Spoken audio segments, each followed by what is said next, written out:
Man, oh man. Well, uh, if night one wasn't crazy enough for you, night two definitely brought it. Ladies and gentlemen, do not adjust your set. I am Hitman Kaz. Welcome back to Hitman's Contracts for the review of night two of WrestleMania. And for the first time ever, you've heard him via the phone, but this time you'll hear him in person. Please welcome my guest as always, the humble man Gary. Gary, welcome to the contracts as always. My man, Ryan Clark Payton, what's good? What's good? I'm glad to be here, Hey man. Hell of a show it was, wasn't it? Hell yeah, both nights one and two. Oh my god. Yep. What do you say we get into this thing? Do it. All right. First off, we had Randy Orton beating the Fiend. First off, the entrance for the Fiend was crazy enough. We had Alexa Bliss using a huge jack in the box to summon the Fiend, and not only that, the Fiend came out normal. Like his body was no longer charred up. He he had on his regular striped pants and everything. And then and then actually what did you think of his entrance? What I thought of the Fiend's entrance was, it was good. It was great. Yeah. And then the match itself. Oh man, the match was uneventful, but what really stood out is what Alexa Bliss did. Freaking, and this caught everyone off guard, especially the fans. Freaking, she was standing on top of the on top of the Jack in the Box, and the black liquid that she constantly made come out of Randy Orton's mouth via the curse was freaking spewing profusely from her head. Right. And like, man, I don't know about you. That had to be one of the freakiest sights I've ever seen. Yeah, same here. That has to have been one of the most shocking, freakiest things I've ever seen. Right. And hell, if you know, us saying it wasn't enough, the whole crowd was chanting "Holy shit!" That is correct. And then actually that the act alone actually caught the Fiend off guard, which then left them open to get hit with the RKO, and Randy Orton won. That is correct. That really did leave them as that. Now from what I'm gathering, you know, I guess Alexa Bliss has now turned on the Fiend. Yeah, that's what I'm assuming as well. And wow, and who would have thought it would have happened that quick? I'm assuming, like just like you, that she turned on the Fiend. I mean, personally, I would have preferred to see the Fiend win, with the little scary stuff from Alexa Bliss. But hey, you know, this was still just as good. And it's crazy how they did so much in such little time. You know what I'm saying? Word. It's really amazing. That's a fact. Yeah. Moving on, we had Natalya and Tamina challenging Shayna Baszler and Nia Jax for the women's tag team championships. And I said it before. I had no problem with whether or not either side won, because I love Shayna and Nia, and as far as Natalya and Tamina go, they're great too. But if anybody deserved this win, it was definitely Tamina. She's been like I said before, she's been in this business way too long. She's been disrespected way too much, and has not gotten the opportunities that she is more than deserving. That truly is a fact. I most certainly agree. love both Nia and Shayna. I mean, I like Shayna too. I love Nia a lot. Shayna, I like her, and I love Tamina and I love Tamina and Natalia a lot. And Tamina does deserve a belt around her waist too, because she's already a veteran. You understand what I'm saying? And that 24/7 title and letting her hold that belt or whatever, like, no, she deserves like a higher belt, like a women's championship already, or a tag team championship, which would start. Well, it would not start, or even a tag team championship, the women's tag team title.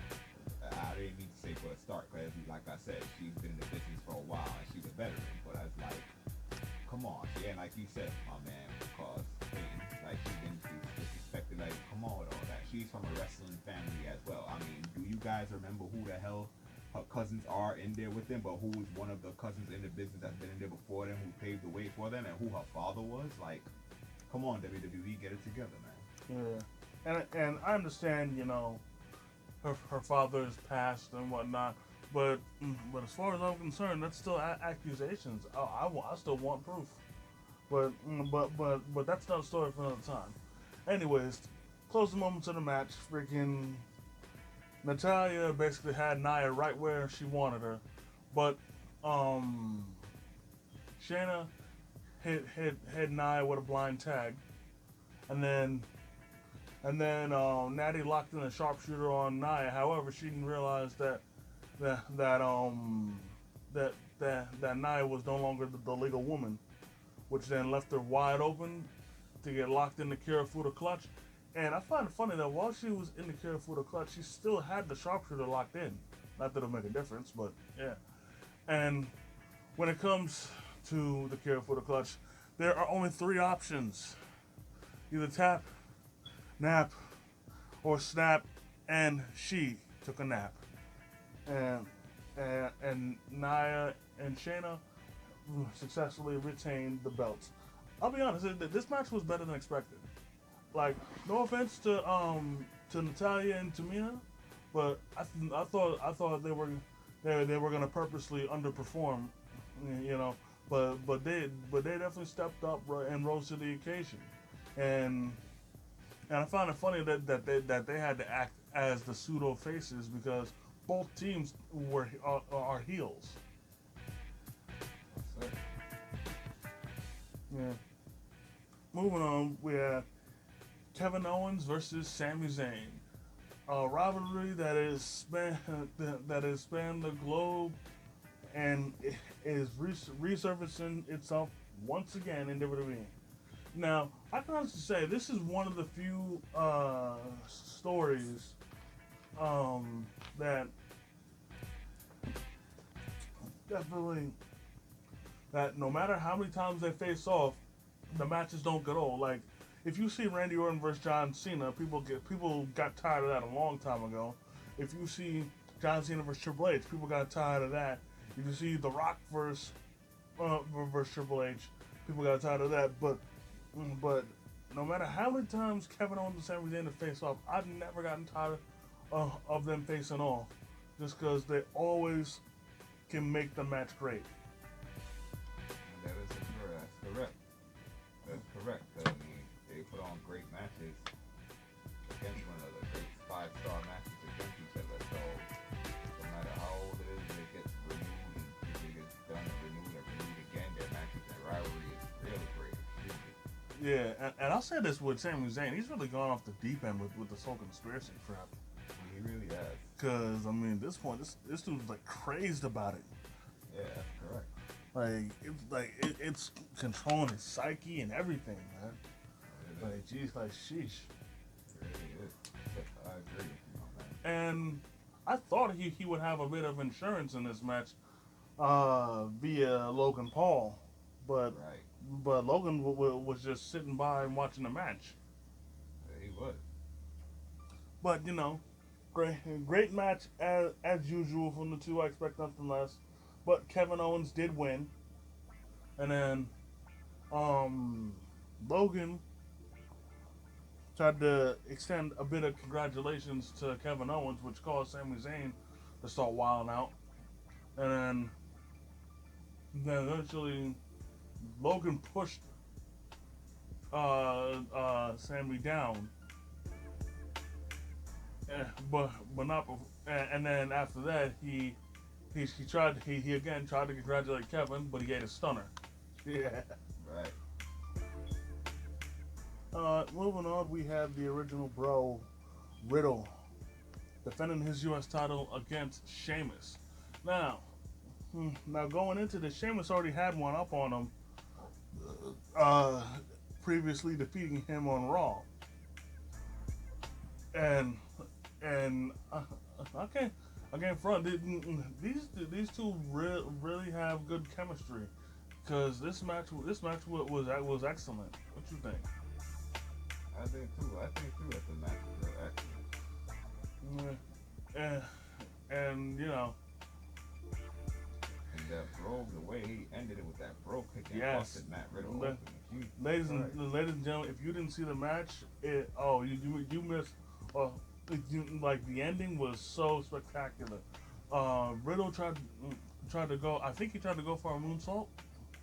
Yes, he did. Yeah, he tried to go for a moonsault, but Sheamus caught him in midair with a bro kick, and and he busted Matt's lip. Oh my God, he busted his lip, and the bro kick was enough for Sheamus to get the 3 count and win his 3rd United States title. Now, now this has nothing to do with this, so I'm gonna say it briefly. For anybody that thought that Sheamus got buried in his feud with Drew McIntyre, you guys are idiots. Sheamus is literally he has literally every accomplishment that you can possibly get in WWE. He's won every title. He's won every title. He's won King of the Ring. He's won Money in the Bank. He's won the Royal Rumble. He's literally done everything. That is correct. So even if he did lose all the matches against Drew McIntyre, he didn't need to win any. He didn't even need to win any of those matches, given the amount of titles he has compared to how many Drew has. And well, against Matt, that technically isn't fair, because he only has one title on the main roster, whereas Sheamus has them all. But, anyways, yeah, great match by the two. Honestly, if they have a rematch, I'll definitely be looking forward to that. By the way, and if you guys didn't notice, Matt Riddle was wearing an Evel Knievel inspired attire. And if y'all don't know who Evel Knievel is, man, y'all need to do some serious history looking back. He was the ultimate stuntman. Anyways, moving on, we had Big E defending his Intercontinental title against Apollo Crews in a Nigerian drum fight. First off, we gotta give a big shout out to the man Wale for performing Big E's theme, Feel the Power, live. Y'all wanna go big? Then say that. Word, man. That match right there was really great. And what was shocking is seeing what's the new thing again? Oh yeah, you guys. I'll say this, man. Freaking Big E had the match in hand, cause in the closing moments of the match, it's due what's his face? Big E Apollo tried to go for a frog splash through the table, but he missed. Caught he connected with nothing but wood, and then the second he crashed and burned. He got hit with the big ending, but he did not get a chance to try and capitalize on it, because Daba Kato, of all people, Daba Kato from Raw Underground, interfered in the match, beat the crap out of Big E to secure the win for Apollo Crews and for him to win his first Intercontinental title. Now, first off, let me say this about Daba Kato. I don't know if y'all remember. He used to be Baba Tunde. Like, if y'all remember back at the Greatest Royal Rumble, he was Baba Tunde. That big ass looking nigga that look like Yokozuna or Falaba. When you compare him to now, that dude got himself in some great shape, man. Turned all that fat into muscle, and his dreadlock powers are fully activated. That is correct. That you really is. And the win for Apollo, well, I mean, impressive. But I mean, who would have thought that he would have gotten assisted? Yeah, but I think it's fitting considering his whole Nigerian gimmick, you know. Now Babatunde is more. I mean, Dabakato is more than likely gonna be accompanying him to ringside and whatnot as his own special counsel. That's correct, and more than likely it could. That's what may happen. That's what may happen. Yeah. And we both said at first that Apollo had to win this match. Right. That's correct. Like, cause given his new gimmick, like his gimmick is great, but he needs to get some. But he needed that title to get some further legitimacy under it, you know. Right. Exactly. And it didn't even matter with interference. He just had to win the match. Yeah, that's correct. He did. Yeah. Then moving on, we had Asuka defending her Raw Women's title against Rhea Ripley. Now, before we get into the match itself, well, I said it before, but Asuka's reign as Raw Women's Champion sucks. Like, it's been very, very lackluster. Oscar Green. Yeah. Oscar Green as champion. I mean, honestly speaking, I couldn't agree with you more, honestly, in that matter.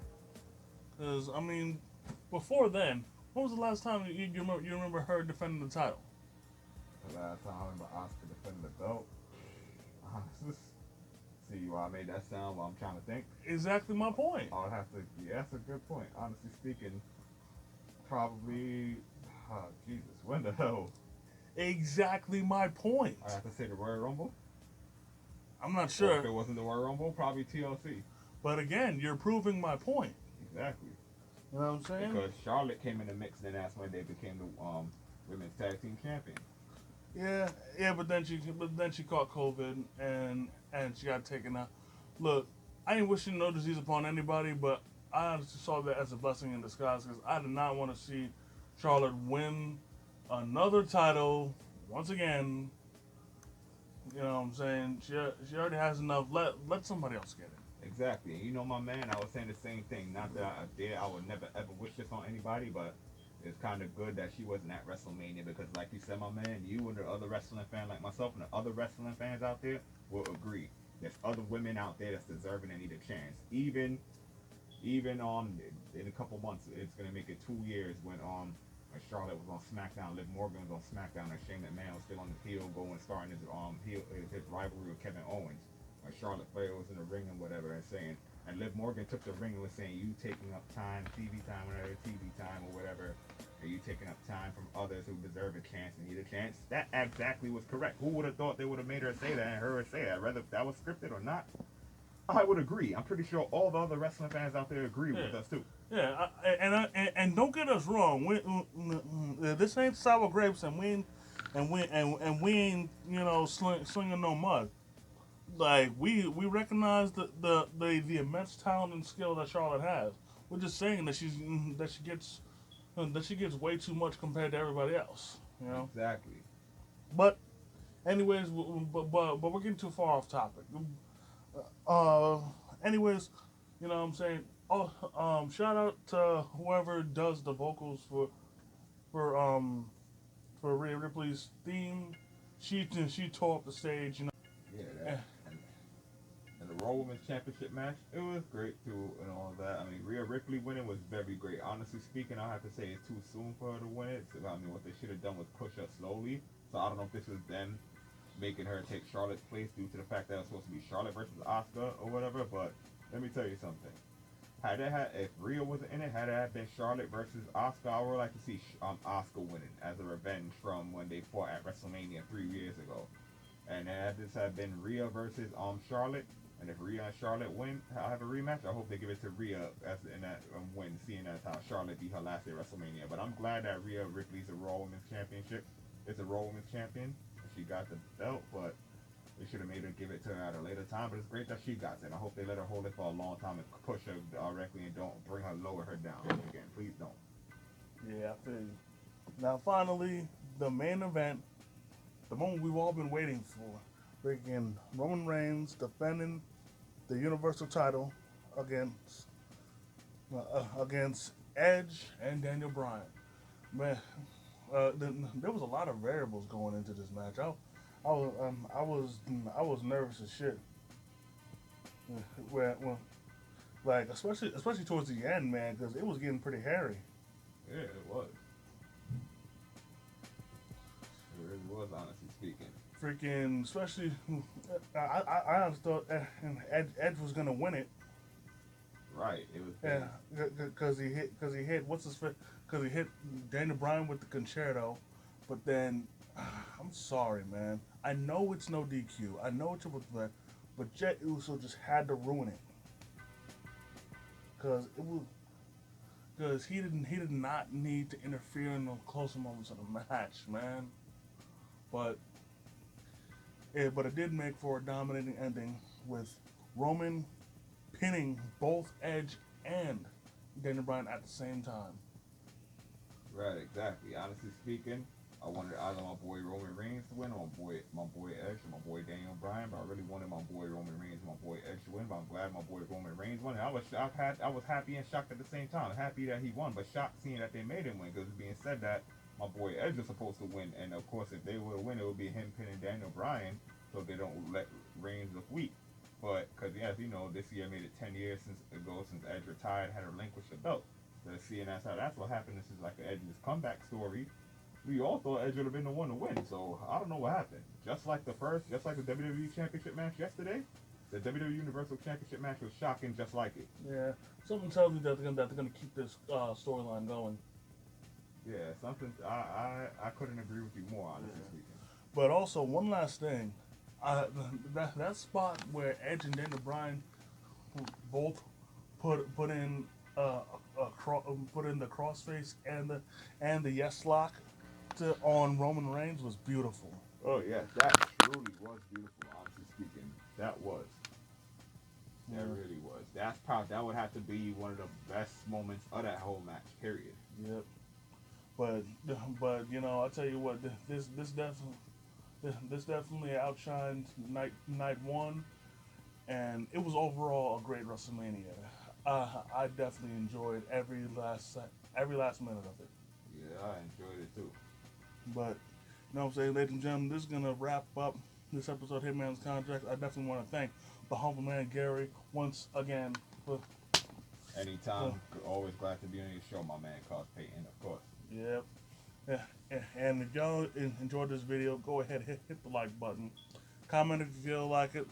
Hit the subscribe button and click the notification bell so you never miss a video. And until next time, by way of Struggle Vision Productions, his Hitman Cos, the humble man Gary, we out. Peace. We out of here.